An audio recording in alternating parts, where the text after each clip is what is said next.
तो आज का टॉपिक है हमारा क्लासिफिकेशन ऑफ एलिमेंट।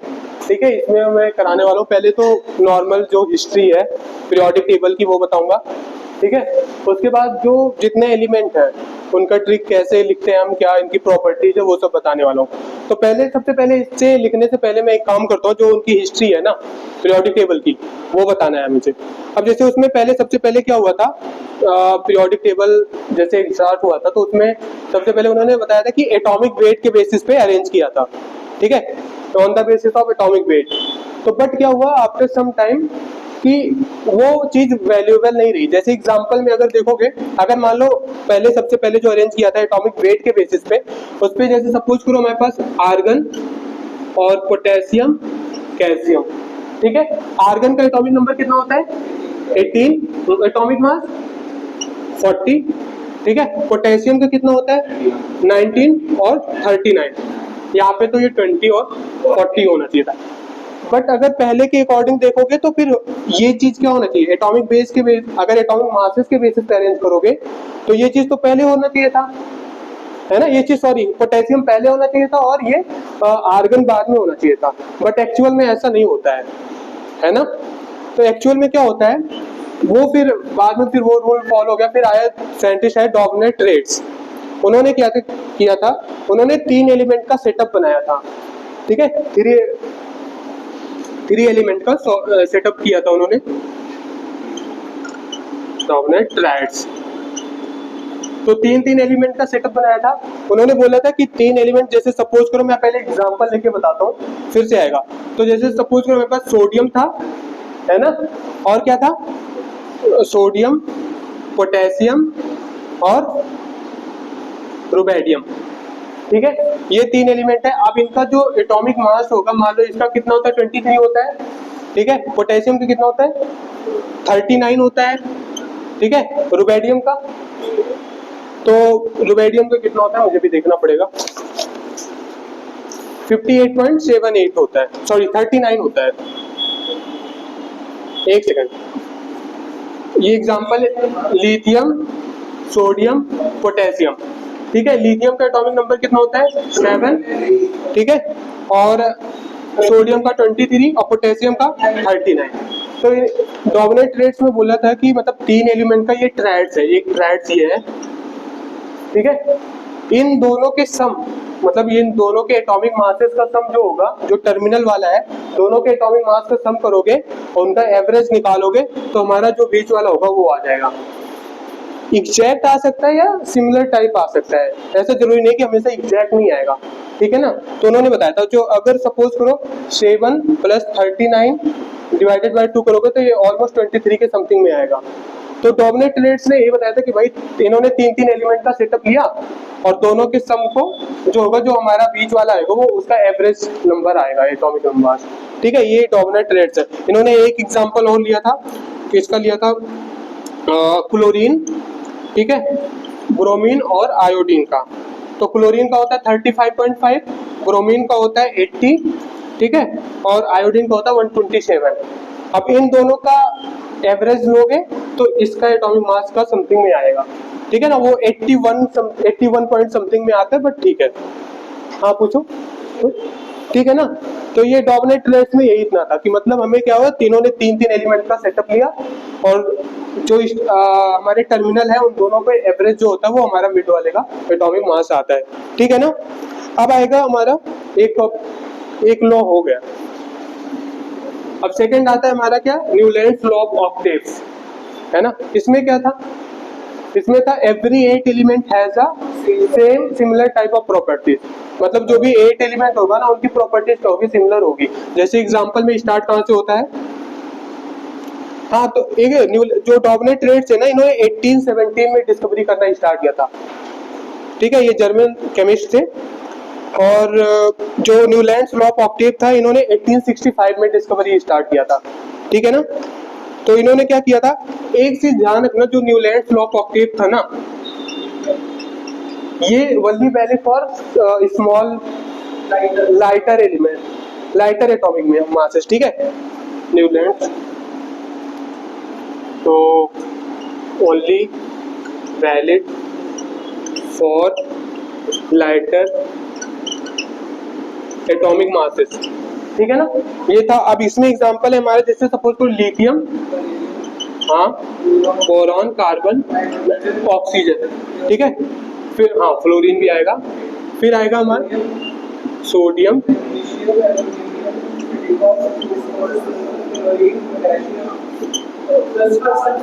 सल्फर और क्लोरीन। तो अभी क्या है, और एक चीज और था ना, पोटेशियम और कैल्शियम। बस यही तक था। तो मतलब ये जो न्यूलैंड्स लॉ ऑफ ऑक्टेव है, ये लाइटर एलिमेंट तक वैलिड है। ये अगर ये कह सकते हो ना, it is only valid for 40 atomic masses. मतलब 40 से ज्यादा के बाद, इसके बाद ये वाला लॉ फॉलो नहीं होता है। क्यों? क्योंकि स्कैंडियम टाइटेनियम आ जाएगा तो उसकी प्रॉपर्टी डिफरेंट हो जाती है। होती क्यों है? क्योंकि वो ट्रांजिशन मेटल है, ठीक है, उनकी अलग प्रॉपर्टीज होती है। तो यहाँ से अगर काउंट करोगे तो every 8 element has a similar property. Similar property that means chemical properties, physical properties, उनका जो भी कॉन्फ़िगरेशन होगा, है ना, वो सब सिमिलर टाइप का होगा, ठीक है। यहाँ तक था इसमें बताओ और कुछ पूछना है? तो देखो थ्योरी हम ऐसे ही निकालेंगे, ठीक है, जो समझने वाला पार्ट है वो आगे करेंगे। अब आएगा एक साइंटिस्ट और थे लॉथर मेयर, है ना, हाँ, लॉथर मेयर, वो भी साइंटिस्ट थे। इनको देखो, न्यूलैंड्स, मेंडलीव और लॉथर मेयर दोनों एक साथ रिसर्च कर रहे थे। इससे पहले न्यूलैंड ने पीरियोडिसिटी भी निकाली थी। हाँ, पीरियोडिसिटी क्या होता है? जब बेसिकली जो पीरियोडिसिटी होता है, जब similar type of element repeat होता है ना, उनका जो similar property, similar trend repeat होता है, वहां पे उसी को पीरियोडिसिटी बोलते हैं, ठीक है ना, समझ गए?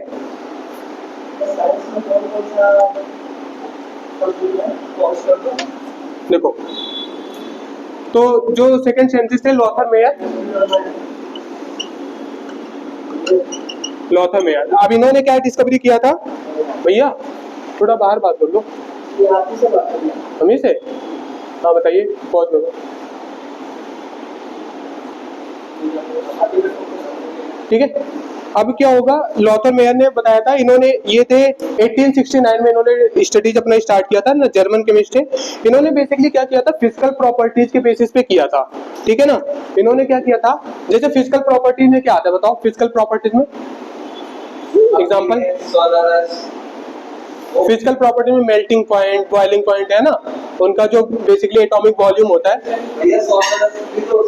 वो मेटल की प्रॉपर्टीज में आएगा ना। अभी ओवरऑल पीरियोडिक टेबल हम पढ़ रहे हैं, ठीक है। तो इन्होंने क्या किया था, एटॉमिक वॉल्यूम लिया था। वॉल्यूम क्या होता है? मीटर क्यूब या सेंटीमीटर क्यूब यूनिट होता है। Atomic volume versus atomic weight के बीच में इन्होंने ग्राफ प्लॉट किया था लॉथर मेयर ने।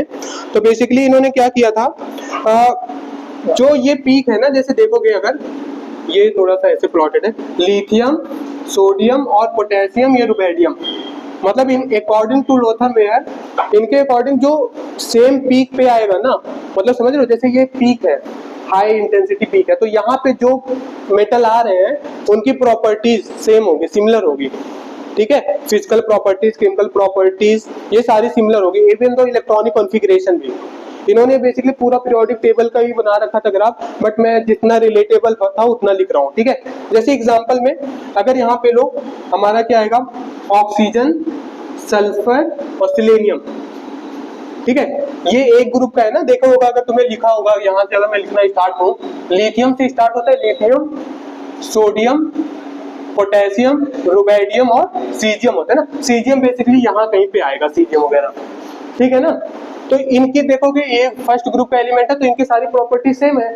तो लॉथर मेयर ने भी यही किया था कि उन्होंने ग्राफ से पढ़ाई किया था, basically atomic volume versus atomic weight. यहाँ पे एटॉमिक मासेस है, इसका अगर देखो, इसका देखो, ये भी पीक पे आ रहा है, नाइट्रोजन, इसको मैं रेड से कर देता हूँ, नाइट्रोजन, फॉस्फोरस और आर्सेनिक, देख रहे हो, ये सब एक ग्रुप के आते हैं ना, नाइट्रोजन, फॉस्फोरस, आर्सेनिक। यहाँ पे मैं जब लिखूंगा ये ग्रुप 15, इधर कौन सा ग्रुप होता है? 14 होता है, और ये 15 होता है ना। तो 15 का अगर एलिमेंट लिखोगे तो क्या होगा, नाइट्रोजन, अच्छा ये 13 होता है, 14, ये 15 होगा।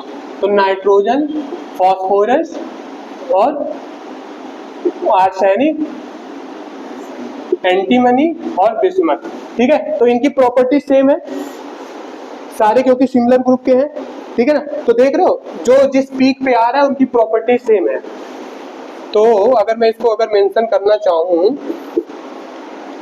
All element has similar properties, similar properties, ठीक है ना। तो ये लोथर मेयर का स्ट्रेटेजी था। तो बेसिकली ओवरऑल अगर मैं कंक्लूड करूं, इन्होंने प्लॉट किया था atomic volume versus atomic weight का। तो इनके अकॉर्डिंग टू लोथर मेयर्स, इनके अकॉर्डिंग जो जिस पीक पे आ रहा है, जितने भी एलिमेंट प्रेजेंट है उनकी सारी की सिमिलर प्रॉपर्टीज होगी, ठीक है, एक्स वाई जेड जो भी प्रॉपर्टीज है। इवन दो उनकी इलेक्ट्रॉनिक कॉन्फ़िगरेशन भी सेम होगा, नंबर ऑफ सेल चेंज होगा बस, वो मैं अभी इसको पीरियोडिक टेबल के थ्रू समझाऊंगा, ठीक है। यहाँ तक क्लियर है। फिर ये हो गया लोथर मेयर का कॉन्सेप्ट। फिर इसके बाद कौन सा आता है, मेंडलीव, है ना, मेंडलीव पीरियोडिक टेबल। तो इन्होंने क्या किया था मेंडलीव पीरियोडिक टेबल ने, इन्होंने बोला था ना कि जैसे पीरियोडिसिटी, अभी तुमने बोला था क्या होता है पीरियोडिसिटी, जब कोई हाँ बोलो, पीरियोडिसिटी बेसिकली होता है जब कोई similar trend, similar properties follow करना है ना, उसी जो भी हमारा मतलब नेचर होता है या पीरियोडिसिटी होता है उसी को पीरियोडिसिटी बोलते हैं। जैसे मैं अभी एग्जांपल में बताता हूँ तुम्हें। अब मेंडलीव ने क्या क्या किया था, इन्होंने बेसिकली बहुत सारे एलिमेंट को तो अरेंज कर दिया था। मेंडलीव को भी father of periodic table generally बोला जाता है, ठीक है, बट मॉडर्न नहीं। मॉडर्न पीरियोडिक टेबल ये बेसिकली किसके बेसिस पे था, इसका मॉडर्न पीरियोडिक टेबल का फादर कौन था, father of modern periodic table पता है किसी को, बताया भी था यार तुम लोग को, मोज़ले, है ना, मोज़ले था। और नॉर्मल पीरियोडिक टेबल में कौन किया था, मेंडलीव ने किया था बेसिकली। तो इन्होंने क्या किया था, इन्होंने सारे केमिकल प्रॉपर्टीज जो भी एलिमेंट है इन्होंने एटॉमिक बेसिस पे, एटॉमिक मास के बेसिस पे डिफाइन करने का कोशिश किया था। जितनी भी केमिकल प्रॉपर्टीज है, केमिकल या फिजिकल प्रॉपर्टीज जो भी है, मैं तुम्हें ये ना नोट्स है तो उस पर भेज दूंगा ग्रुप पे, तो यहाँ से अच्छे से देख लेना। तो इन्होंने क्या किया था, पीरियोडिक मतलब मेंडलीव, तो बेसिकली क्या, periodic all element has periodic function of their atomic masses, ठीक है ना, periodic function of their atomic masses, सारा एटॉमिक मासेस के बेसिस पे इन्होंने कंसीडर किया था सब कुछ। अब क्या हुआ था, इन्होंने जैसे एग्जांपल, हाँ इन्होंने और एक चीज अरेंज किया था कि इन्होंने एटॉमिक मास के बेसिस पे पीरियोडिक टेबल तो सेट कर दिया, ठीक है। उसके बाद इन्होंने ये कंसीडर किया था, मतलब टोटल कितने पीरियड होते हैं, 7, और ग्रुप 18 होता, बोलो मत भाई, है ना। यहाँ से जो कॉलम जैसे हमारा लेफ्ट टू राइट मूव कर रहे हैं ना, that means column wise, sorry row wise, वो होता है हमारा पीरियड हो गया हॉरिजॉन्टल रो, और जो टॉप टू बॉटम मूव कर रहे हैं वो हमारे ग्रुप होते हैं, ठीक है ना। हाँ, अभी इसमें क्या होगा, इन्होंने जैसे कुछ एलिमेंट ना पहले उस टाइम पे नोन नहीं थे, जैसे इन्होंने डिस्कवरी कब किया था, 1869 में, 1869 में किया था। तो उस टाइम पे कुछ एलिमेंट थे ऐसे नोन नहीं थे, लेकिन इन्होंने एटॉमिक मासेस के बेसिस पे उस पे ना अपना ऐसे पोजीशन फिक्स कर दिया था। मतलब जैसे इन्होंने उस टाइम पे क्या नहीं हुआ था, जर्मेनियम और गैलियम दो एलिमेंट ऐसे थे, वो उस टाइम पे फिक्स नहीं किए। तो जैसे 13 एलिमेंट बताओ ये कहाँ से होता है, बोरॉन और एल्यूमिनियम, गैलियम, इंडियम, थैलियम ना, यही तो होता है। तो जब, और ये भी लिख लो पहले, 14 वाला होता है हमारा कार्बन, सिलिकॉन, जर्मेनियम, नहीं कार्बन, सिलिकॉन, टिन, लेड, ये होता है ना। अब क्या होगा, जब मेंडलीव पीरियोडिक टेबल ये इनके अकॉर्डिंग हो रहा था, तो इन्होंने ना यहाँ पे ये पोजीशन और ये पोजीशन ब्लैंक छोड़ दिया था, ऐसे बोला था जब आगे डिस्कवरी होगी तो सेम पे, मतलब जो भी एलिमेंट आएगा उसकी प्रॉपर्टी सेम होगी, ठीक है ना, ये क्लियर है। तो उन्होंने एक इसका नेम दिया था, इन्होंने दिया था इका एल्यूमिनियम, है ना, क्या बोला था, इका एल्यूमिनियम। इका मतलब क्या होता है, इका मतलब होता है नेक्स्ट वन, है ना, ये संस्कृत वर्ड है बेसिकली, अगर बुक में पढ़ोगे लिखा है, इका मतलब होता है नेक्स्ट टू द एल्यूमिनियम। तो नेक्स्ट टू द एल्यूमिनियम क्या है, गैलियम। तो बेसिकली जब डिस्कवरी हुआ ना, तो आदि आप थोड़ा इधर साइड पे बैठ जाओ वहां से, क्योंकि पीछे से दिख नहीं रहा है तुम। हाँ, तो क्या होगा, ये गैलियम बेसिकली क्या होगा, तो जब डिस्कवरी हुआ तो एग्जैक्टली उसकी प्रॉपर्टी सिमिलर सब कुछ वही पाया गया, तो इन्होंने पहले से मतलब प्रिडिक्ट कर दिया था इका एल्यूमिनियम। ऐसे सेम किया था इका सिलिकॉन। ये मतलब एमसीक्यू वगैरह में पूछा जा सकता है स्कूल एग्जाम में मोस्ट प्रॉब्ली, इका सिलिकॉन। ये इसके बाद क्या आया था, जर्मेनियम। तो डिस्कवरी क्या हुआ, जर्मेनियम का हुआ और किसका हुआ, गैलियम का हुआ। 2 एलिमेंट का डिस्कवरी हुआ, इन्होंने बता दिया था। ठीक है ना। तो ओवरऑल अगर मेंटलीव में मैं कंक्लूड करूं तो इन्होंने बेसिकली एटॉमिक मासेस के बेसिस पे उनके chemical properties, physical properties studies किया था। ठीक है, फर्स्ट। सेकंड, इन्होंने 2 प्लेसेस वैकेंट छोड़ा था जिसका इन्होंने नेम दिया था इका एल्यूमिनियम, इका सिलिकॉन। ठीक है, इका एल्यूमिनियम क्या बना, गैलियम, जब डिस्कवरी हुआ बाद में, और इका सिलिकॉन बना जर्मेनियम। ठीक है ना, यहाँ तक क्लियर है। अब आएगा इसमें ना, इसमें कुछ डिमेरिट्स आती हैं, मतलब जैसे क्यों इसको वैलिड नहीं किया गया आगे के लिए, मतलब इस पे ना कुछ तो होगा लिमिटेशन, इस वजह इसका वैलिड मतलब आगे के लिए इस फर्दर मॉडर्न पीरियोडिक टेबल की क्यों जरूरत हमें आती अगर सब कुछ सही होता है ना। पहला तो इन्होंने एटॉमिक बेसिस, मास के बेसिस पे किया था। सेकेंड पॉइंट जो है ना, सेकेंड पॉइंट है मैं लिखता हूँ, हाँ बताओ। हाँ, इन्होंने ना पहला पॉइंट है कि इन्होंने हाइड्रोजन का एलिमेंट ना, हाइड्रोजन का पोजीशन फिक्स नहीं बताए थे कि हाइड्रोजन किस ग्रुप पे आएगा। तो ही कैन नॉट, मैं लिख नहीं रहा हूँ यार, he can not predict the position of hydrogen, वो फर्स्ट ग्रुप में आएगा या 17 में आएगा या कहाँ पे आएगा, तो उन्होंने उसका कोई एक्सप्लेनेशन नहीं है। तो फर्स्ट है हाइड्रोजन का पोजीशन नहीं फिक्स किया था। और सेकंड बताओ, नोबेल गैस डिस्कवरी नहीं हुई थी उस टाइम पे। और सेकंड है ना, इन्होंने जैसे सपोज सेम जैसे हमारे पास है आर्गन और पोटेशियम, ठीक है, इन्होंने पेयर ऑफ 1840 और 1939 बोलो।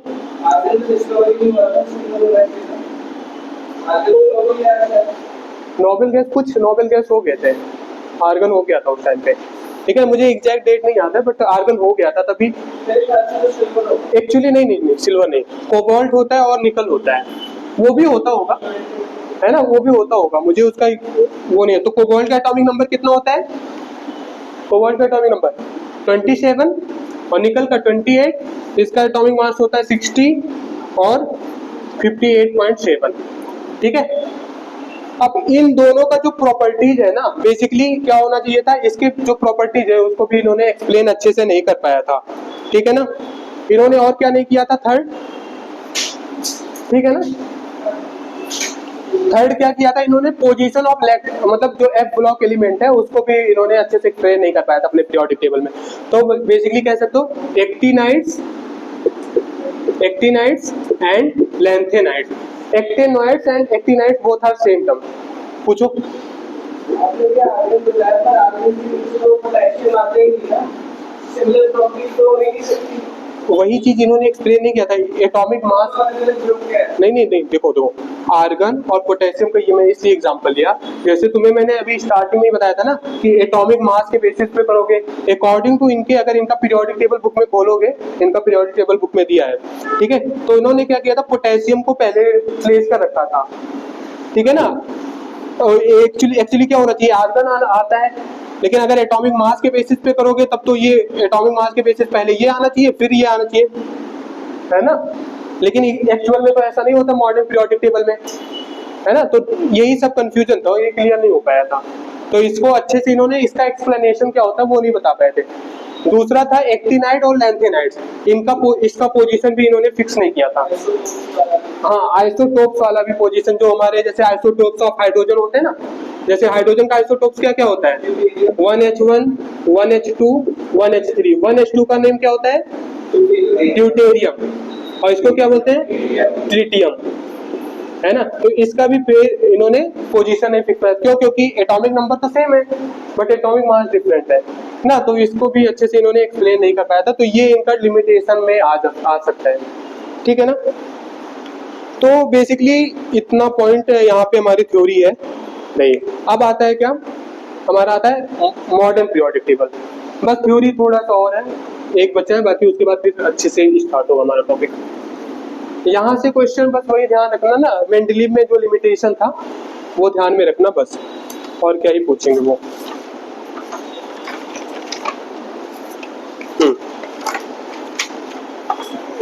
ठीक है। तो मॉडर्न पीरियोडिक टेबल में हमारा क्या आया था, मॉडर्न, इसको पहले तो डिस्कवर कौन किया था,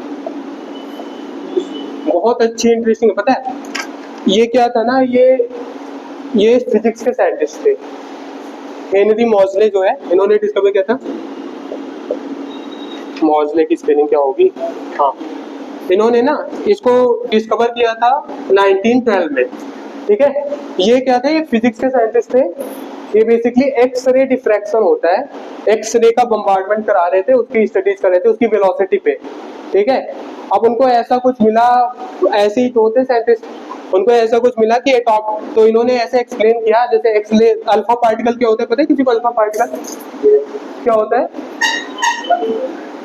ये बेसिकली हीलियम होता है ना 4, है ना, वो इसी के होता है। तो इन्होंने अल्फा पार्टिकल का बम्बार्डमेंट करा रहे थे, उस पर स्टडीज पढ़ रहे थे, तो उसका फ्रीक्वेंसी मेजर करने के लिए, तो बेसिकली हम फ्रीक्वेंसी किसको म्यू से रिप्रेजेंट करते हैं, फ्रीक्वेंसी को, है ना। तो इन्होंने इसके बेसिस पे रिलेशन निकाला था, frequency equal to the A into Z minus B, ये स्टडीज आफ्टर एक्सपेरिमेंटल स्टडीज ये निकाला इन्होंने, ठीक है। अब इसके बेसिस पे इन्होंने एक्सप्लेन किया, जो इसका ग्राफ आएगा यहाँ पे, ये क्या है, फ्रीक्वेंसी है, ठीक है, frequency of alpha particle, sorry X क्या है, एक्स रेज, ठीक है, X rays not alpha particle, A and B constant है, जेड क्या है, एटॉमिक नंबर, ठीक है। इसके बेसिस पे इन्होंने किया, तो इसके बेसिस पे जो ग्राफ इनको प्लॉट हुआ कि स्ट्रेट लाइन का ग्राफ इस ऑब्जर्व हुआ था, ठीक है ना। तो इन्होंने बेसिकली क्या किया, इन्होंने कंक्लूड किया जो भी हमारे पीरियोडिक टेबल में एलिमेंट है फाइनली वो एटॉमिक नंबर के बेसिस पे एक्सप्लेन किए जाएंगे, उनकी सिमिलर केमिकल प्रॉपर्टीज और फिजिकल प्रॉपर्टीज दोनों। तो मॉडर्न पीरियोडिक टेबल किसके बेसिस पे है, ऑन द बेसिस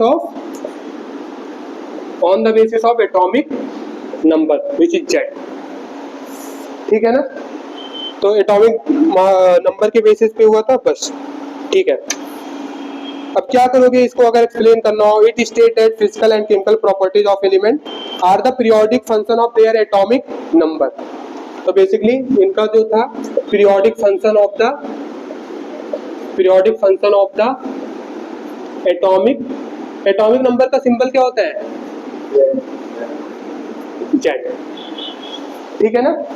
तो यहाँ तक ये इतना टॉपिक था। अब हम आते हैं पीरियोडिक टेबल पे अपने, समझ में आया, हाँ चल रहा है, ठीक है।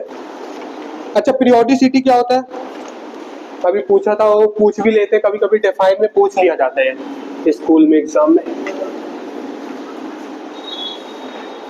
तो पीरियोडिसिटी क्या होता है, जैसे मैंने बताया था, जो भी हमारी प्रॉपर्टीज है, केमिकल प्रॉपर्टीज, फिजिकल प्रॉपर्टीज, उनकी जो सिमिलर ट्रेंड है ना, इलेक्ट्रॉनिक कॉन्फ़िगरेशन, रिपीटेशन हो रहा है, तो उसी जो भी हमारा ट्रेंड है उसी को पीरियोडिक प्रॉपर्टी कहते हैं। जैसे इसका अभी देखोगे कॉन्फ़िगरेशन, इसका कॉन्फ़िगरेशन क्या होगा, NS1, इसका होगा, इसका मान लो हमारा होता है 1s2, 2s1 होगा, इसका 3s1 होगा, 4s1 होगा। तो आउटर मोस्ट इलेक्ट्रॉनिक कॉन्फ़िगरेशन देख रहे होगे सेम आ रही होगी, 5s1, 6s1, है ना, तो वो सेम आ रही है। तो बेसिकली तो ये जो भी हमारे सिमिलर प्रॉपर्टीज को जो रिपीटेशन हो रहा है ना, उसी को बोलते हैं पीरियोडिसिटी, ठीक है। अब आ गया, आप पीरियोडिक टेबल में आना है, फिर हम आएंगे अपने बेसिक पॉइंट पे, ठीक है। अब यहाँ से तो इसको मैंने तुम लोग को पहले भी बता रखा है, तो तुम लोग बताओगे मुझे, ठीक है। ये इधर क्या होता है हमारा, एस ब्लॉक एलिमेंट होता है ना, ठीक है ना, एस ब्लॉक। यहाँ पे क्या होता है, डी ब्लॉक होता है, यहाँ पे क्या होता है, सी ब्लॉक। एस ब्लॉक में हमारे दो ग्रुप होते हैं, हाँ एफ ब्लॉक का ठीक है, एफ ब्लॉक तो हमें यहाँ पे अभी नहीं पढ़ाना, वैसे बना दे रहा हूँ बट, ठीक है। डी ब्लॉक को क्या बोलते हैं, ट्रांजिशन मेटल, है ना, डी ब्लॉक को बोलते हैं ट्रांजिशन मेटल। एस ब्लॉक में ये फर्स्ट ग्रुप होता है, ये सेकंड ग्रुप होता है, ठीक है, थर्ड, फोर्थ, फिफ्थ,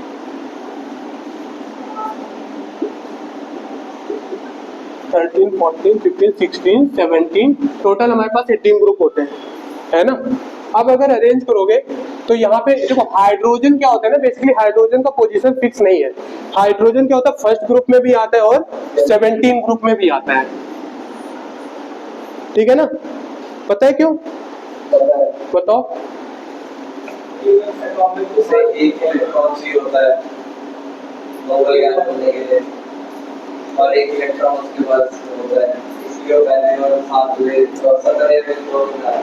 देखो बेसिकली क्या है, हाइड्रोजन के पास अगर इसका देखोगे 1s1 कॉन्फ़िगरेशन होता है ना, और तो जो 1 एलिमेंट है, तो यहाँ पे एक एलिमेंट है फर्स्ट ग्रुप में, इसलिए आएगा क्योंकि सबके बैलेंस इलेक्ट्रॉन में बैलेंस कॉन्फ़िगरेशन क्या 1 है ना।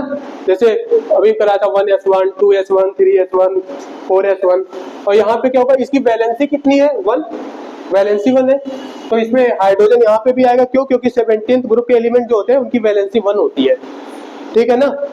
तो ये बेसिकली प्रॉपर्टीज है। अब इधर आ जाओ, यहाँ पे आएगा बेरिलियम, ठीक है,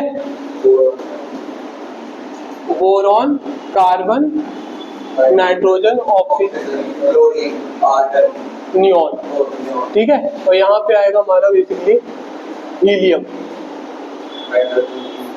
ठीक है। अब आएगा एक चीज तो मिस हो रहा है, सही है, नहीं सही है, सही है। फिर सोडियम आएगा, यहाँ पे क्या आएगा, मैग्नीशियम, ठीक है। इधर आओ aluminium, silicon, phosphorus, sulphur, chlorine और आर्गन, ठीक है ना। अब इसको ना तुम चाहो तो ग्रुप वाइज भी याद कर सकते हो, hydrogen, lithium, sodium, potassium, rubidium, caesium, francium. इसमें आएगा बेरिलियम, मैग्नीशियम और कैल्शियम, स्ट्रोंटियम और आर्य होता है ना, आर्य होता है, रेडियम, ठीक है।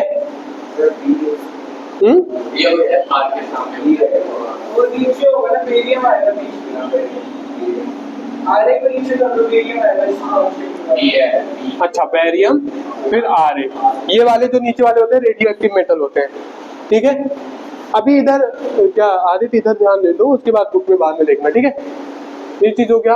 अभी यहाँ पे बोरॉन, एल्यूमिनियम, गैलियम, इंडियम और थैलियम, ठीक है। रेडियो एक्टिव वाले मैंने लिख रहा, carbon, silicon, germanium, tin, lead. सब एलिमेंट याद होना जरूरी नहीं है, 30 तक एटलीस्ट याद कर लो। इसको मैं इसलिए करा रहा हूँ क्योंकि अभी इसको मुझे प्रॉपर्टीज एक्सप्लेन करने में थोड़ा इजी होगा, ठीक है ना। नाइट्रोजन, फास्फोरस, आर्सेनिक, टिन और सॉरी इसे बोलते हैं आर्सेनिक, एंटीमनी, Sb एंटीमनी होता है, और बिस्मथ, ठीक है। Oxygen, sulphur, selenium, tellurium, polonium, fluorine, chlorine, bromine, iodine और एक्स्ट्रा टिन होता है, 80 होता है। Helium, neon, argon, krypton, xenon और रिडॉन होता है, आर्यन, ठीक है ना। अब यहाँ पे क्या होता है, देखो तुम्हें एटलीस्ट क्या पता होना चाहिए, 18th ग्रुप के तो याद होना चाहिए, ठीक है। हेलोजन के याद कर लो थोड़ा सा, पूरा ग्रुप याद होना चाहिए बस, और 30 तक याद होना चाहिए, ठीक है ना। और ये जो डी ब्लॉक एलिमेंट होते हैं इन्हें ट्रांजिशन एलिमेंट बोलते हैं, ट्रांजिशन एलिमेंट हम ट्रांजिशन मेटल्स, ठीक है।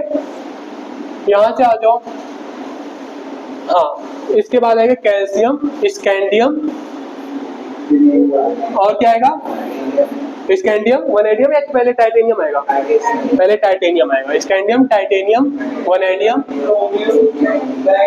मैग्नीज, आयरन, निकल, कॉपर, जिंक, ठीक है। यहाँ तक तो 30 तक हो गया।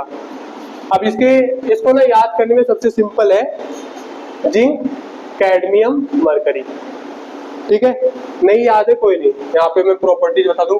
कॉपर होता है, सिल्वर, गोल्ड, तो इनकी देख रहे हो जिसकी जो प्रॉपर्टीज है सिमिलर प्रॉपर्टीज होगी, टॉप टू बॉटम ऊपर होगी। Nickel, palladium, platinum, cobalt, rhodium, iridium, iron, ruthenium, osmium, ठीक है। मैग्नीज, टेक्नेटियम, RH होता है, रेनियम, Re होता है। Chromium, molybdenum, tungsten, vanadium, niobium, Nb होता है, Ta, tantalum, titanium, zirconium, hafnium, और यहाँ पे क्या होता है, स्कैंडियम, यट्रियम और लैंथनम, ठीक है। अब जो इसके बीच में एलिमेंट आता है ना, यहाँ पे इन दोनों के बीच में आता है, यहाँ पे आता है ये जो हमारा क्या होता है, एक होता है लैंथेनाइड सीरीज, है ना, लैंथेनाइड्स होता है, और एक होता है एक्टिनाइड्स। ये बेसिकली क्या होता है, ये एफ ब्लॉक एलिमेंट होते हैं। लैंथेनाइड और एक्टिनाइड्स एफ ब्लॉक एलिमेंट होते हैं। यहाँ पे मैं लिख दे रहा हूँ एफ ब्लॉक एलिमेंट, ठीक है। अब ये क्या होता है, मत ध्यान दो क्या होता है, मतलब ये बेसिकली बता दे रहा हूँ, सीरियम से लेकर के एलयू तक होता है, ठीक है, सीरियम से ल्यूटेटियम तक, और यहाँ पे होता है, ठीक है छोड़ो, ये लॉरेंशियम से क्या होता है, रदरफोर्डियम तक आई होप होता है। तो ये बेसिकली इसके बीच में ही आ जाता है, ट्रांजिशन मेटल के बीच में आ जाता है, इसीलिए इसको बोलते हैं इनर ट्रांजिशन एलिमेंट। क्या बोलते हैं, इनर ट्रांजिशन। यहाँ पे तो कवर हो रहा है ना बोर्ड पर कैमरे में, इनर ट्रांजिशन एलिमेंट, ठीक है ना, इनर ट्रांजिशन एलिमेंट इन्हें बोला जाता है। हाँ, तो अभी हमारा ऑलमोस्ट हो गया है कॉन्फ़िगरेशन।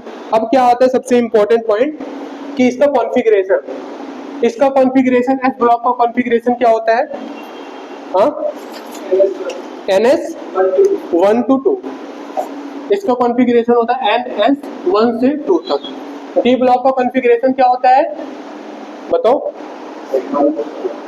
NS 2 N-1 D 1 से लेकर के 10 तक, यही तो होता है भाई, याद नहीं है क्या तुम लोगों को। तो पी ब्लॉक का क्या होता है, हाँ, इसमें 0 से 2 होता है, जब 2 होता है, 0 से लेकर के 2 तक। और पी ब्लॉक का कितना होता है, NS, हाँ,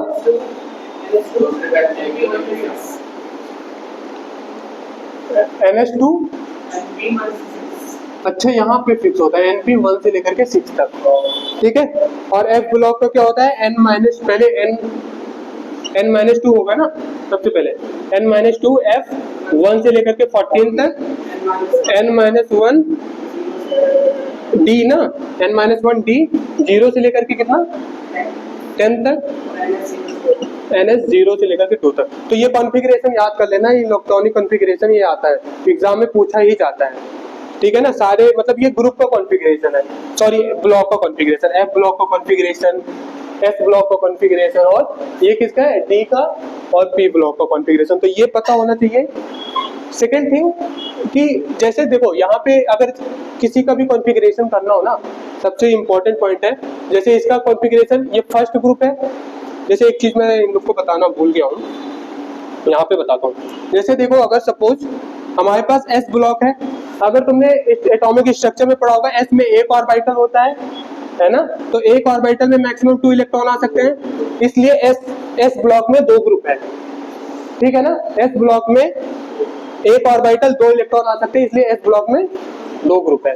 सेकेंड, पी ब्लॉक में कितने ऑर्बिटल होते हैं, 3 ऑर्बिटल और 6 इलेक्ट्रॉन होते हैं, तो इसलिए पी ब्लॉक में कितना ग्रुप है, 6 ग्रुप है, ठीक है। जितने इलेक्ट्रॉन मैक्सिमम उतने ग्रुप। ऐसे सेम क्या है हमारे डी ब्लॉक में आ जाओ, डी ब्लॉक में 5 होते हैं, हाँ बस पूछो, 10 इलेक्ट्रॉन, तो इसलिए डी ब्लॉक में 10 ग्रुप है। हाँ पूछो, हाँ हाँ हाँ, ठीक है, एग्जैक्टली होते ही है, यहाँ से यहाँ तक 14 ग्रुप ही होते हैं एफ ब्लॉक में। बट वो क्या होता है, इनर ट्रांजिशन एलिमेंट होता है। अगर देखो एफ ब्लॉक वाला खोलोगे अगर पीरियोडिक टेबल, हाँ, जो लैंथेनाइड और एक्टिनाइड वो इनर ट्रांजिशन एलिमेंट में आ जाता है, ट्रांजिशन नहीं होता है, बस इसके बीच में होता है, ठीक है। तो एफ में 14 होता है। बट अगर तुम ओवरऑल पीरियोडिक टेबल काउंट करोगे ना, वो किसके बेसिस पे आया गया, एस टी और पी के बेसिस पे, ठीक है ना। तो ये जो तुम्हारा इतना कॉन्फ़िगरेशन है, ये इसके बेसिस पे हो गया, ऑर्बिटल के बेसिस पे। तो इसके बेसिस पे एक क्वेश्चन आता है तुम्हारा सिंपल सा, ये बहुत बार कराया भी हूँ क्लास में, है ना, कि सपोज करो कोई ऑर्बिटल है, उस ऑर्बिटल में मैक्सिमम 5 इलेक्ट्रॉन है, ठीक है ना। ये एक ऑर्बिटल में मैक्सिमम 5 इलेक्ट्रॉन कंटेन कर सकता है, तो टोटल ओवरऑल ग्रुप कितने होंगे, पूरे पीरियोडिक टेबल में कितने ग्रुप प्रेजेंट होंगे, जल्दी बताओ कैलकुलेट करके। एक ऑर्बिटल में 5 इलेक्ट्रॉन है मैक्सिमम, ठीक है। तो ओवरऑल पूरे ग्रुप में पीरियोडिक टेबल में कितना ग्रुप प्रेजेंट होगा? हाँ, मैक्सिमम 5 इलेक्ट्रॉन। तो ओवरऑल ग्रुप बताना है 45। ठीक है, देखने दो, करने दो। हाँ, ये वाले तो कराया था। आदित्य आया तुम्हें? देखो बेसिकली क्या कर रहे हैं हम, जैसे हमारे पास 2 था, जैसे सपोज करो एस ब्लॉक में एक ऑर्बिटल में 2 इलेक्ट्रॉन आ सकता है ना। तो इसलिए यहाँ पे क्या था, 2 ग्रुप था। पी में एक ऑर्बिटल मतलब 6 इलेक्ट्रॉन आते हैं, तो इसलिए 6 था। डी में 10 इलेक्ट्रॉन आते हैं ना, तो इन दोनों को जोड़ रहे थे 2 + 6 + 10, तो ये टोटल क्या हो गया, 18 ग्रुप हो गया। तो एस पी डी के बेसिस पे हम ग्रुप डिसाइड करते हैं, तो क्या हो गया, 18 इलेक्ट्रॉन हो गया। अब क्या कर रहा हूं मैं, एक ऑर्बिटल में 2 के जगह पे 5 ऑर्बिटल फिक्स कर दिया, ठीक है ना। 2 के जगह पे 5 ऑर्बिटल, तो कितने हो गया, एस में कितना हो जाएगा 5, और पी में कितना हो जाएगा 15 हो गया, है ना। और डी में कितना हो गया 25। अब इनको ऐड करोगे तो कितना हो जाएगा 45। तो 45 ग्रुप प्रेजेंट होगा। तो ऐसे तुम्हारे एनसीईआरटी एक्सरसाइज में एक क्वेश्चन है, उसमें दे रखा है एक ऑर्बिटल में 3 इलेक्ट्रॉन आ सकते हैं, तो कितने ग्रुप प्रेजेंट होंगे। ठीक है, इस टाइप के क्वेश्चन आ सकते हैं, फ्रैक्शन वगैरह में बहुत क्वेश्चन करा रखा है, ये लोग सेंड कर देंगे ग्रुप पे। ठीक है ना, ये हो गया। पूछना है यहाँ से, एक और दो? अरे क्या करोगे, एक और, चलो ले लो, कर लो। सपोज करो एक ऑर्बिटल में 5/3 है इलेक्ट्रॉन है, ठीक है। 5/3 इलेक्ट्रॉन है, तो कितना होगा ग्रुप? 5/3 है। हाँ एक ऑर्बिटल। हाँ हाँ हाँ, भाई आप लोग रहना, जल्दी बताओ। लो पेन चाहिए, ठीक है। हाँ, है ना। तो ये एस ब्लॉक में 5/3 है, तो अपने अकॉर्डिंग कैलकुलेट कर सकते हो ना, इसमें कोई पंगा नहीं है। हो गया तुम्हारा, हुआ? हाँ, टाइम लगेगा, चलो ठीक है, कोई नहीं, घर पे कर लेना, ठीक है। ये क्वेश्चन घर पे कर लेना, ऐसे क्वेश्चन है बहुत सारे करा रखे मैंने, सब में ऐड कर दो ना भाई। 5/3 मेरे को ही कराना पड़ेगा। देखो 5/3 है, एस में हो गया, प्लस हमारे पास क्या था 3 ऑर्बिटल होता है, एक ऑर्बिटल में 3 क्या हो गया, है ना। तो ये क्या हो जाएगा 5 × 5/3। अब अपने अकॉर्डिंग सॉल्व करके कर लोगे वो, 15, है ना। तो ये क्या हो गया 5। देखो देखो ये वाला क्वेश्चन अच्छा है, इसको देखो, जैसे 14.6 एक्चुअल में आंसर नहीं आता, हमें सिंपल निकाल लेना है। तो ये 5/3 किया, ये तुम्हारा क्या हो जाएगा 15/3 हो जाएगा, 25/3, ठीक है। तो ये ओवरऑल ऐड करोगे क्या, इसे भी काट दो ना, 5 ही रहेगा। हाँ, तो वही नहीं करना है, वही चीज नहीं करना है, सिंपल करो ना कैलकुलेशन, क्यों तब करना कैलकुलेशन, है ना। तो तुम्हारा क्या हो गया 15 ग्रुप प्रेजेंट होगा, ठीक है ना। जिसको ये समझ में आया था मैं आगे भी लास्ट में बता दूंगा, क्योंकि मुझे अभी क्वेश्चन भी कराने, आज जाने नहीं दूंगा बिना क्वेश्चन कराए, ठीक है। अरे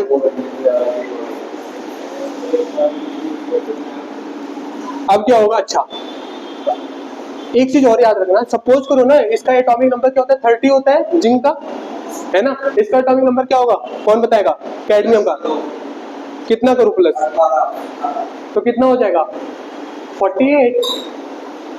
इसका हाँ 32 प्लस करेंगे कितना हो जाएगा 80, है ना। कॉपर का कितना होता है 29। देखो बेसिकली क्या है, इसे बोलते हैं हम 3D सीरीज, ये 12th में कराऊंगा मैं, 3D 4D और ये 5D सीरीज होता है, ऐसे होता है ना 3D 4D 5D सीरीज। तो बेसिकली जब क्या होगा, हमें यहाँ पे ऐड करेंगे, तो जैसे जब कॉन्फ़िगरेशन करोगे 2, 8, 18, 32 यही तो होता है। तो जब हम ऊपर से नीचे आते हैं ना, मतलब जैसे 3D से 4D में आएंगे, तो हम क्या करेंगे 18 इलेक्ट्रॉन ऐड कर देंगे, ठीक है, तो हमें एटॉमिक नंबर भी पता चल जाता है, इसमें करके देख लेना तुम्हें आएगा। तो तुम ऐसे ही किसी का भी एलिमेंट, मतलब तुम्हें ऊपर का अगर पता है ना, जैसे इसको 24 होता है, अब इसमें इसको तो मुझे नहीं पता, मुझे भी नहीं पता है ना, तो क्या करना है मॉलिब्डेनम में 24 प्लस क्या करो 18 कर दो, तो क्या हो गया, अरे कितना हो गया, कितना हो गया, अरे 42 होगा ना, तो इसका क्या हो गया 42, और इसमें क्या करोगे 42 में हाँ तो 74। अब इसको क्रॉस चेक कर सकते हो, यही आएगा। एक सेकंड कंप्लीट करने दो भाई। डी ब्लॉक में ऐसे हम कर सकते हैं, यहाँ पे भी हम जर्मेनियम टिन लेड सब में ये फॉलो होगा यहाँ तक, ठीक है। हाँ पूछो। हाँ क्यों, क्योंकि जब तुम यहाँ से सेल में आओगे, अब यहाँ से अगर तुम इसका सेल स्ट्रक्चर बनाते जाओ, लिथियम में कितना होता है, न्यूक्लियस है, सराउंडिंग में ये 2 सेल है ना, तो क्या होगा 2 1, अब ऐसे आएगा तो मतलब क्या होता है हमारा, यहाँ पे K करोगे L करोगे, और बेसिकली ऊपर से करोगे 2 जैसे इधर आओ और आ जाओ यहाँ पे इसमें, और सोडियम में क्या होगा, एक सेल इंक्रीज हो रहा है, तो जितना सेल इंक्रीज हो रहा है ना उतना हमारे इलेक्ट्रॉन बढ़ जाएंगे, ऐड कर दो KLM, तो 2 8 18 32, यही तो होता है कॉन्फ़िगरेशन, मतलब बेसिक जो हमारा पढ़ रखा था हमने 10th तक, है ना, 2 8 18 32, तो इसीलिए उनके मतलब एवरी 18 एलिमेंट के बाद सिमिलर प्रॉपर्टीज स्टार्ट हो जाती है, ठीक है। ये कॉन्फ़िगरेशन हो गया। अब एक चीज और आता है यहाँ पे, हाँ अब कुछ प्रॉपर्टीज है, सिमिलर प्रॉपर्टी जो ट्रेंड बोलते हैं, जो जिसको बोलते हैं पीरियोडिसिटी, उसको देख लेते हैं। इसमें कुछ मिस नहीं हो रहा है ना, इतना ही कराया था।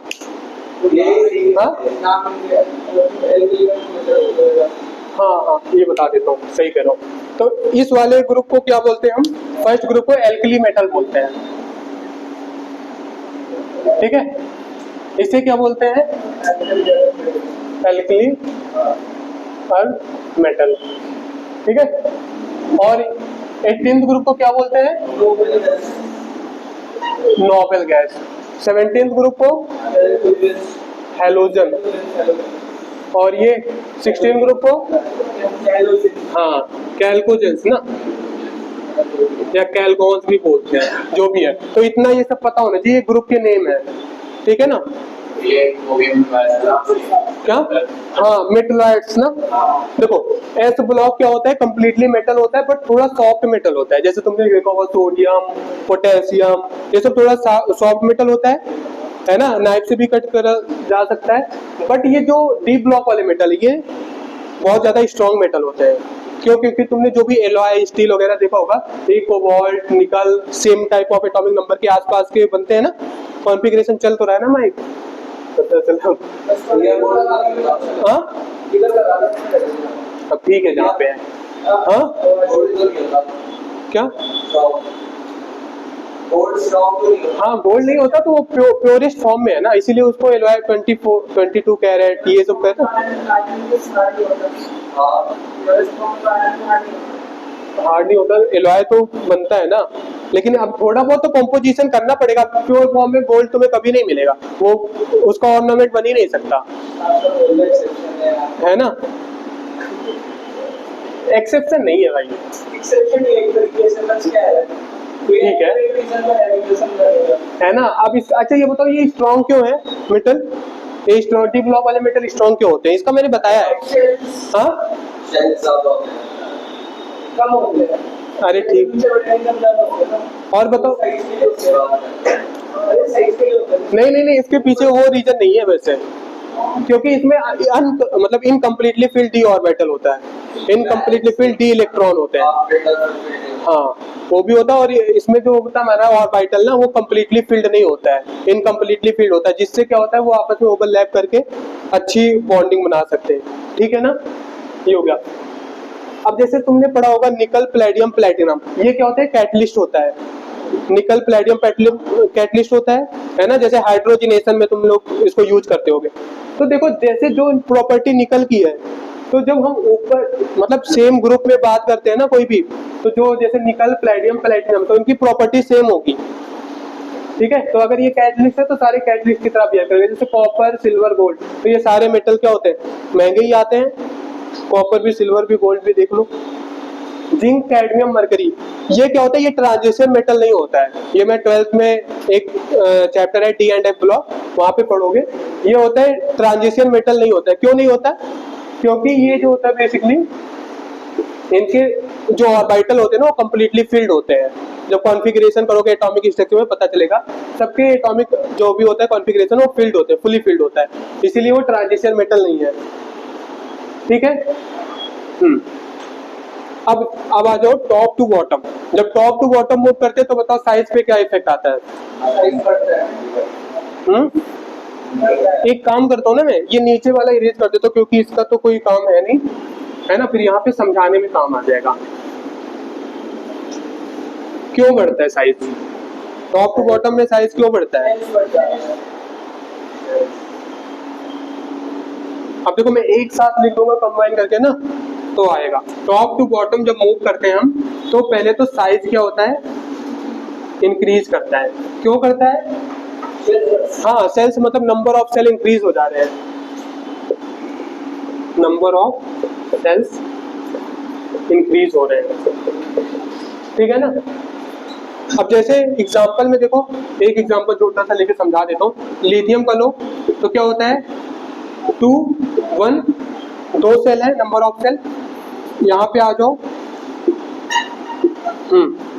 2 8 1, ये सोडियम का है। ठीक है ना। अब देखो सेम प्रॉपर्टीज है, यहाँ से यहाँ पे आने पे सेल बढ़ रहे हैं तो क्या हो गया? तो बेसिकली जो भी हम एटॉमिक रेडियस या तुम्हारा जो रेडियस होता है ना या साइज होता है वो किस पे डिपेंड होता है? जो तुम्हारा न्यूक्लियस है उससे जो तुम्हारा बैलेंस इलेक्ट्रॉन है उस पे कितना attraction, electrostatic force of attraction, जो भी अट्रैक्शन लग रहा है वो भी है ना चार्ज सेपरेशन। तो जैसे सपोज करो ये तुम्हारा न्यूक्लियस है और ये तुम्हारा क्या है? बैलेंस इलेक्ट्रॉन है। अब यहाँ पे क्या था? यहाँ पे तो छोटा, क्योंकि 2 ही सेल है, यहाँ पे नंबर ऑफ सेल इंक्रीज हो गया तो इसलिए साइज भी इंक्रीज हो जा रहा है। ठीक है ना। तो टॉप टू बॉटम जाने पे साइज इंक्रीज हो रहा है। और क्या हो रहा है? मेटेलिक प्रॉपर्टी इंक्रीज हो रही है ना। और नॉन मेटेलिक तो डिक्रीज होगी, वैसे ही समझ जाओगे इसमें क्या होगा। और क्या प्रॉपर्टीज इंक्रीज हो रही है बताओ? हाँ, इनका कॉन्फ़िगरेशन क्या होगा यहाँ पे लिख सकते हो। ये NS1 हो गया, मतलब 2S1 3S1 4S1 5S1 6S1, ऐसे लिख सकते हो ना। ऐसे इसका बेरिलियम क्या होगा बताओ? बेरिलियम का क्या होगा कॉन्फ़िगरेशन? हाँ 2S2। इसका क्या होगा? मैग्नीशियम का 2S2, ऐसे 3S2 4S2 5S2 6S2, ऐसे सेम अगर एक का होगा वैसे सिमिलर फॉलो होगा सब में। ठीक है ना। तो मतलब यही है उसकी, क्योंकि पीरियोडिसिटी ये फॉलो कर रहा है, periodicity of their atomic numbers, है ना। तो सब में सेम फॉलो होगा। इसे और भी बोलते हैं, एटीएम ग्रुप को बोलते हैं नोबेल ग्रुप भी बोलते हैं, noble gas configuration, Nobel group भी बोलते हैं। ठीक है, लिख रखा है नोबेल गैस। ठीक है। अब कुछ प्रॉपर्टीज है, मैंने शॉर्ट में एकदम लिख के लाया हूँ। मेटलॉइड्स नहीं बताया ना मैंने। देखो मेटलॉइड्स क्या होता है? देखो एस ब्लॉक तो पूरा मेटल होता है, डी ब्लॉक भी मेटल होता है, एफ ब्लॉक भी मेटल ही होता है। तो मतलब एस, डी और एफ सारे मेटल कंटेन करते हैं। ठीक है ना। पी ब्लॉक में क्या होता है? पी ब्लॉक में मेटल, नॉन मेटल और मेटलॉइड सारे पाए जाते हैं। ठीक है। नॉन मेटल क्या है? बहुत, ये मैं इसको प्रॉपर्टी अभी कराऊंगा। ठीक है। जो नॉन मेटल होता है हमारा, इसीलिए मैंने टॉपिक लिख दिया था क्योंकि ना बीच बीच में स्किप हो जाता है, ध्यान नहीं रहता। नॉन मेटल क्या होता है? नॉन मेटल सिर्फ 18 पाए जाते हैं, वो भी पी ब्लॉक में। 18 नॉन मेटल पाए जाते हैं। हाँ, किसमें पाए जाते हैं? पी ब्लॉक में। और कौन कौन से होते हैं? ये 17, ग्रुप 17 और ग्रुप 18, ये कंप्लीटली तुम्हारे क्या होते हैं? नॉन मेटल होते हैं। ग्रुप 17 एंड 18, तो मैं लिखता हूँ ग्रुप 17 एंड 18, ये कंप्लीटली क्या होते हैं? नॉन मेटल होते हैं।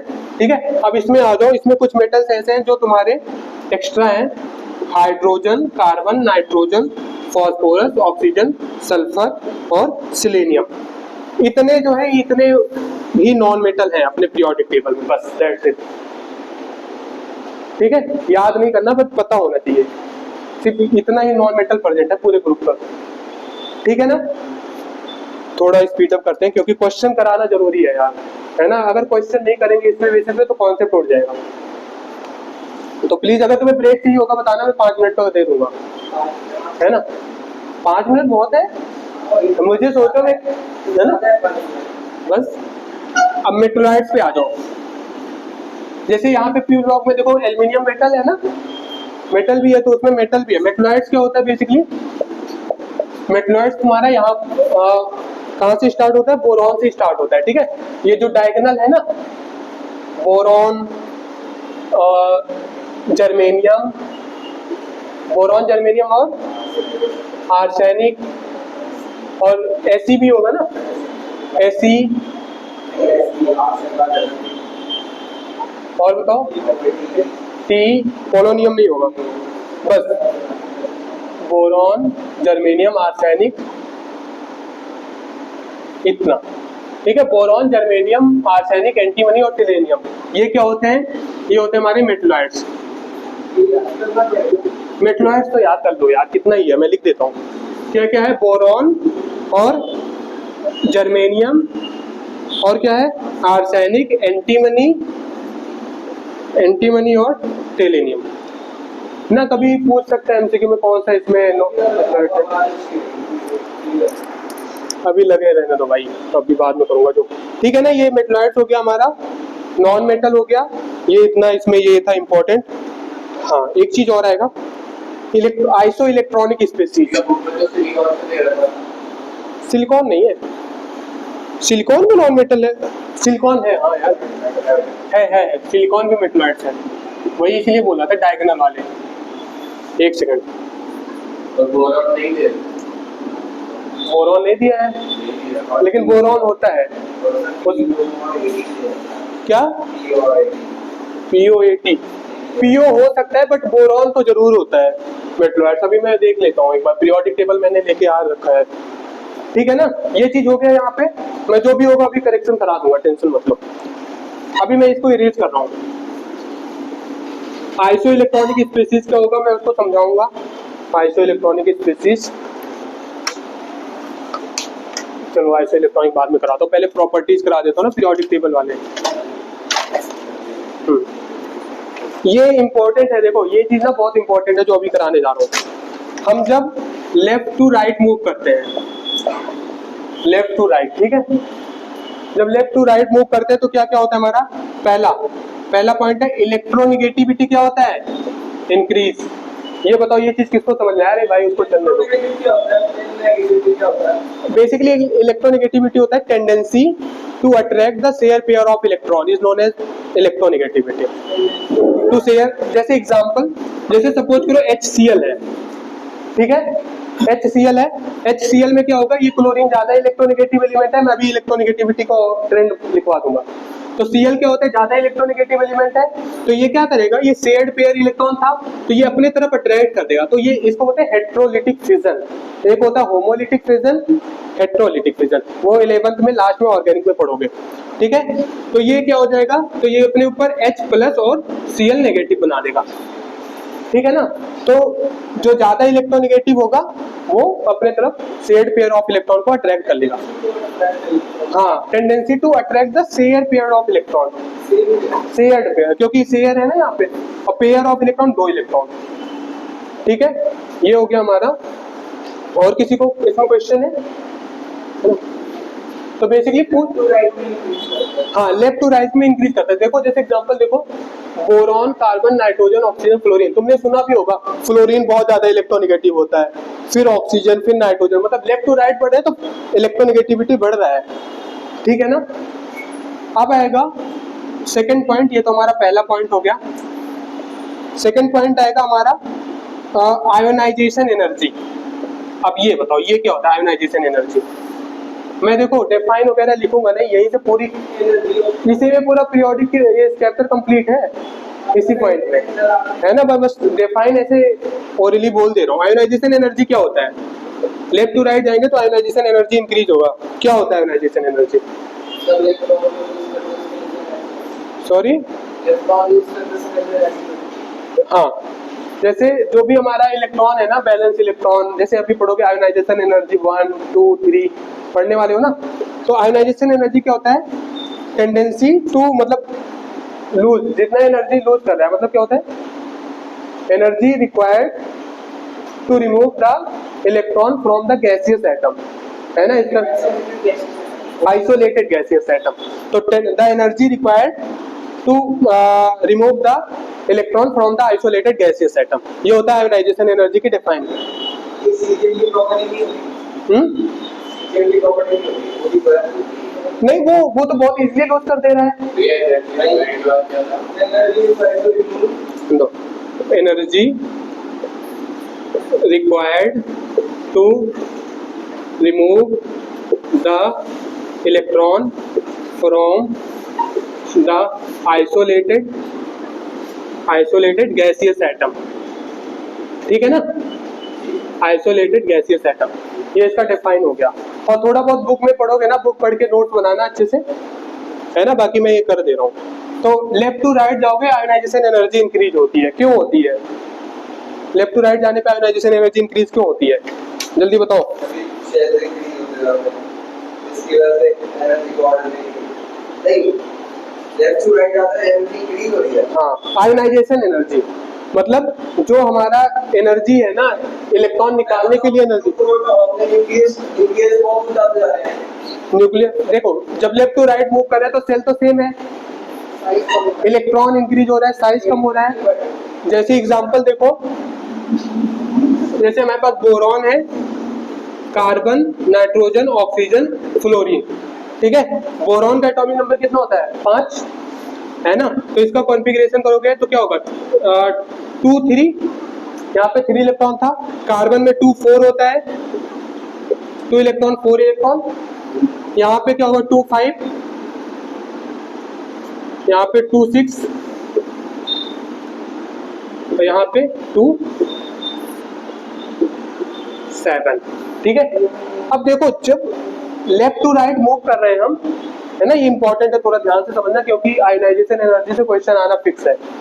जब लेफ्ट टू राइट मूव कर रहे हैं हम, तो नंबर ऑफ ऑर्बिटल तो सेम है ना, देख सकते हो, दो, but number of electron increase हो रहा है, नंबर ऑफ इलेक्ट्रॉन इंक्रीज हो रहा है। यहाँ पे 3 था, 4 था, 5 था, 6। जब मैंने याद करो, मैंने स्टार्टिंग में बता रखा है कि कोई भी एलिमेंट प्रेजेंट होता है x, यहाँ पे एटॉमिक मास, एटॉमिक नंबर, ठीक है। और जो एटॉमिक मास इक्वल टू होता है, क्या होता है? Number of proton plus number of electron या proton, number of proton plus neutron, ठीक है, ये होता है। और इलेक्ट्रॉन क्या होता है? नंबर ऑफ इलेक्ट्रॉन क्या होता है? जो एटॉमिक नंबर के इक्वल होता है न्यूट्रल स्टेट में, है ना। ये बहुत अच्छे से मैं करा रखा, बेसिक तुम्हें मैं बताऊंगा आगे। यहाँ तक समझ में आया? तो यहाँ पे अगर तुम्हें बताया, पूछा जाए तुम्हें बताओ कितना प्रोटॉन है इसके पास, कितना प्रोटॉन कितना इलेक्ट्रॉन? 5। और एटॉमिक नंबर 5 है ना। एटॉमिक मास इसका कितना होता है? 7 होता है ना, नहीं 10 होगा, 10 के आसपास होगा, 10 मान लो, है ना। तो बेसिकली 5 होगा ना यहाँ पे। और यहाँ पे क्या है? कार्बन और इसके बीच में, तो कार्बन का 12 होता है, ठीक है। यहाँ पे देखो, तो बेसिकली देखो मैं समझा रहा हूँ इसको। तो जब यहाँ से यहाँ पे मूव कर रहे हैं तो इसकी साइज क्या हो रही है? इनकी साइज क्या हो रही है? डिक्रीज हो रही है। लेफ्ट टू राइट मूव कर रहे हैं तो साइज डिक्रीज हो रही है। क्यों हो रही है? क्योंकि सेल तो सेम है, बट नंबर ऑफ इलेक्ट्रॉन आए जा रहे हैं, और वहां पे क्या हो रहा है? रिपल्सन भी हो रहा है। जब same type of atom element आते हैं तो वहाँ पे रिपल्सन होता है। जैसे इलेक्ट्रॉन का चार्ज सेम है, उसका भी चार्ज सेम है, तो आ रहे हैं यहाँ पे रिपल्सन हो रहा है। तो यहाँ पे जब लेफ्ट टू राइट मूव करें, साइज छोटा हो रहा है, तो अट्रैक्शन ज्यादा हो रहा होगा ना, क्योंकि न्यूक्लियस के पास आ रहे हैं, अट्रैक्शन ज्यादा हो रहा है, तो एनर्जी क्या होगी? तुम्हें ज्यादा लगेगी। क्यों? क्योंकि ये न्यूक्लियस के ज्यादा पास आ गए। तो जो इलेक्ट्रॉन है हमारा, balance electron, isolated gaseous atom balance electron, वहां से जो हमारा इलेक्ट्रॉन को निकालने के लिए ज्यादा एनर्जी लगेगा। उसके पीछे का रीजन क्या है? क्योंकि यहाँ पे इफेक्टिव न्यूक्लियर चार्ज इंक्रीज हो जा रहा है। इफेक्टिव न्यूक्लियर चार्ज क्यों इंक्रीज हो रहा है? क्योंकि न्यूक्लियस से और आउटर मोस्ट, या you can say that balance electron के बीच में जो डिस्टेंस है वो क्या हो रहा है? कम होते जा रहा है ना। सेल सेम है, यहाँ तक समझ में आया? देखो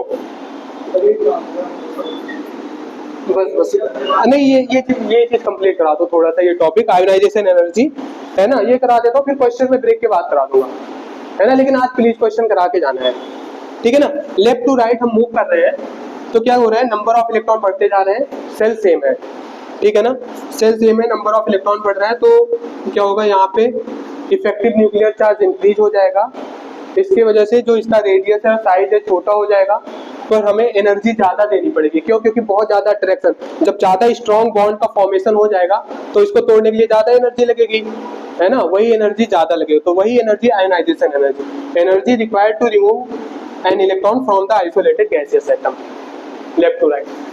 अब तो इसीलिए, ठीक है, ये चीज समझ में आ गया,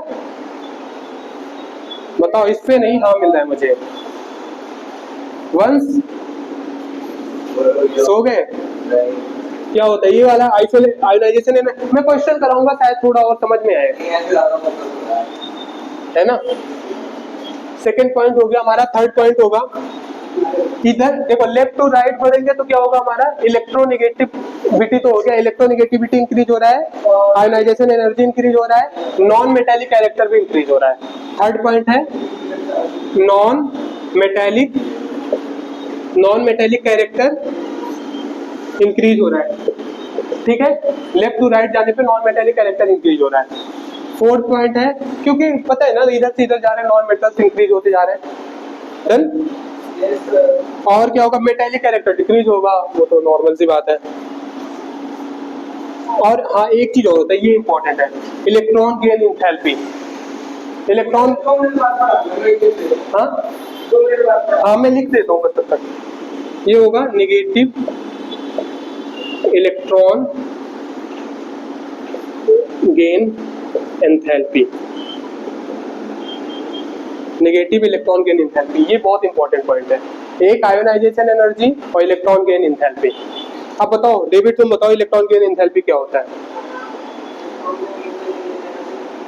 जो एनर्जी लगेगी या लूज करेगा, हाँ रिलीज करेगा, जब देखो जब एनर्जी निकालना होगा तो तुम्हें एनर्जी, इलेक्ट्रॉन को रिमूव करना होगा तो तुम्हें एनर्जी सिस्टम को प्रोवाइड करोगे, क्योंकि ना रिमूव करना है, और जब वो खुद से रिलीज करता है ना इलेक्ट्रॉन को, तो देखो ये बहुत केस होता है, जब इलेक्ट्रॉन खुद को केस करता है तो वहां पे क्या होता है, इलेक्ट्रॉन गेन एंथैल्पी मतलब नेगेटिव है, मतलब क्या हो रहा है, इलेक्ट्रॉन को लूज करा है एनर्जी को, है ना, तो यहाँ पे क्या होगा, energy release by the electron when system, जो भी एलिमेंट है वो इलेक्ट्रॉन को चल रहा है, पता नहीं चल रहा है कि नहीं, बंद है भाई, बंद है ये, चलो कोई नहीं, छोड़ो इसको, पॉज कर दो,